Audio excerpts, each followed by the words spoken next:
Olha só, tem um vírus perigoso que ressurgiu lá na Índia, e isso acendeu um alerta no mundo todo. Mas no meio de tanta notícia, tem uma pergunta que fica martelando na cabeça, né? Uma que toca diretamente na nossa realidade. Pois é. Será que um vírus desse, super letal, de um surto que está acontecendo do outro lado do mundo, tem mesmo chance de pintar por aqui no Brasil? Essa é a grande questão. Então, bora ver o que os especialistas estão falando sobre isso.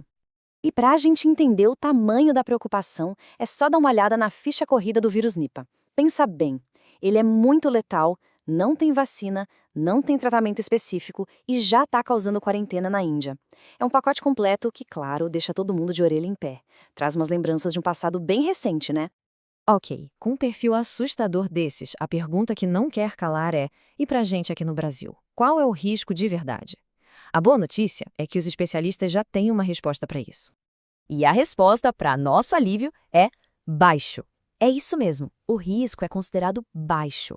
Os especialistas, no geral, estão bem tranquilos quanto ao Brasil. Mas aí vem a pergunta, né? Por quê? O que é que está protegendo a gente?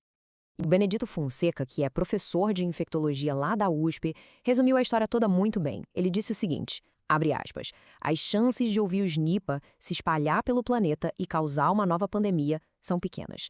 Essa frase aí é a que faz a gente respirar um pouco mais aliviado.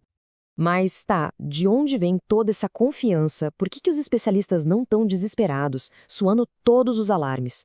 A resposta, olha que interessante, não está no vírus em si, mas na forma como ele passa de um para o outro. A cadeia de transmissão dele é a nossa grande proteção. Para entender isso, a gente precisa começar com a palavrinha-chave: zoonótico. O Nipah é um agente zoonótico. E o que raios isso significa? É simples, na verdade. Quer dizer que ele não surge do nada em pessoas. A viagem dele começa nos animais. E o bicho em questão é esse aí, o morcego frugívoro, do gênero Pteropus. Ele é o que a gente chama de hospedeiro natural do vírus. E agora, atenção, porque aqui está o pulo do gato. Essa espécie de morcego simplesmente não existe por aqui, nas Américas. Essa é a primeira e talvez a maior barreira geográfica que a gente tem. E o processo de contágio, que os cientistas chamam de spillover, é bem específico. Funciona assim, ó. O morcego infectado vai lá e contamina uma fruta com a saliva ou as fezes dele. Aí vem um outro animal, tipo um porco, e come aquela fruta. E só depois disso, quando uma pessoa tem contato com esse porco doente, é que ela se infecta. Sabe, é uma sequência de coisas que precisam acontecer. Bem diferente de um vírus que sai voando por aí no ar. Para a gente ter uma ideia melhor, vamos fazer uma comparação rápida. Para passar o Nipah de uma pessoa para outra, precisa de um contato bem direto com as secreções de alguém que já está doente. É uma transmissão, digamos, mais próxima. Agora, vamos pensar nos vírus respiratórios, tipo o da Covid ou do sarampo. Esses aí não, eles pegam carona no ar. Uma tosse, um espirro e pronto. Essa diferença no meio de transporte do vírus é gigantesca. É o que define se a gente vai ter um surto localizado ou uma pandemia. Até aqui tudo parece bem controlado, né? Mas sempre tem um mais. E nesse caso, a variável que pode mudar tudo se chama viagens. O nosso mundo superconectado é o grande porém dessa história toda. E o problema todo está no tempo. Sabe quanto tempo o Nipah pode ficar quietinho no corpo, incubado? Em média, 4 dias. 4 dias. Pensa só, é tempo de sobra para uma pessoa se infectar, pegar um avião e atravessar o planeta, tudo isso sem sentir absolutamente nada. E isso não é só uma teoria da conspiração, viu? O próprio professor Benedito Fonseca confirmou.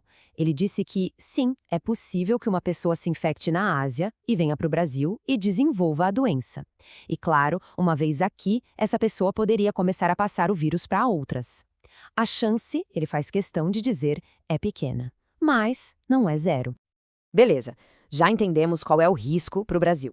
Agora, vamos fazer o seguinte. Vamos dar uma olhada mais de perto no currículo do Nipah. Quem é esse vírus, afinal de contas? Vamos a um dossiê rápido. Apesar de todo mundo estar falando dele agora, o Nipah não é novato, não. A primeira vez que ele deu as caras foi lá em 1998, na Malásia. De lá para cá, ele entrou para aquela famosa lista de doenças para ficar de olho da Organização Mundial da Saúde, justamente pelo risco de virar uma pandemia. E agora, com esse novo surto na Índia, ele voltou com tudo para o centro das atenções. Então, no final das contas, o que a gente tira de tudo isso? A história do Nipah ensina uma lição que vai muito além de um vírus específico. É uma lição sobre a saúde do nosso sistema imunológico global. que se baseia em duas coisas fundamentais: estar sempre de olho e estar sempre preparado. Resumindo a ópera, a mensagem principal é bem clara. Mesmo que a chance de um grande surto de Nipah por aqui seja baixa, a gente não pode simplesmente fingir que o que acontece lá do outro lado do mundo não é da nossa conta.